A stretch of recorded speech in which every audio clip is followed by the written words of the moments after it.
questions in just a few minutes. But before we do that, I want to do two things. First, I want to acknowledge the other NCRP board members that are here in the room with us today. Would you all please stand? We had our board meeting yesterday, and most folks were able to stay over. So.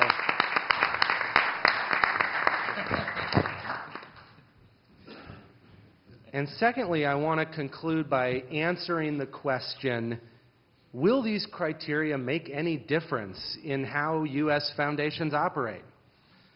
Critics will say that total unfettered freedom is what makes philanthropy valuable, and that NCRP's criteria are somehow a threat to that freedom.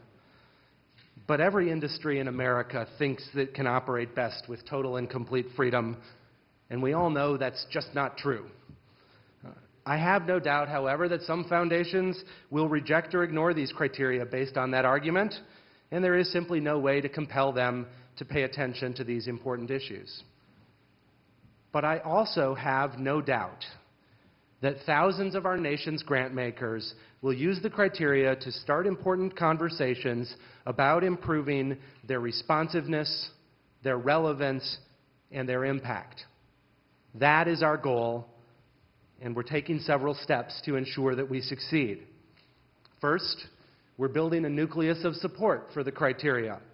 More than 120 credible and respected leaders in the philanthropic sector have already endorsed the criteria and are helping encourage grant makers to take the criteria seriously. Those numbers will surely grow in the coming weeks.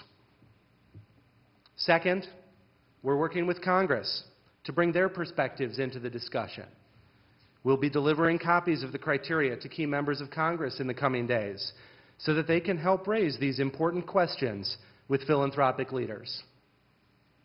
And third, and perhaps most importantly, we're reaching out directly to grant makers. Later this week, we'll be mailing the executive summary to the 25,000 largest grant makers in the country. The entire document is available for free on our website beginning today, and we'll be adding an online interactive self-test sometime in the next few weeks. We're working out the last couple of bugs in it. And we've included discussion questions at the end of each chapter to help staff and trustees start wrestling with these important issues. And we have sessions about the criteria scheduled at major philanthropic conferences in the coming months, and a debate with our critics in just a couple of weeks. And so with those initial steps, we're convinced that our criteria will spark important dialogue in the sector about these sometimes challenging issues. Now is the time for our nation's grant makers to rethink how they operate and to acknowledge that they are partners with nonprofits and taxpayers in pursuit of the public good. And with the release today of these criteria for philanthropy at its best, NCRP is challenging foundations to strengthen communities, and we're confident this new tool will help them succeed. Thank you.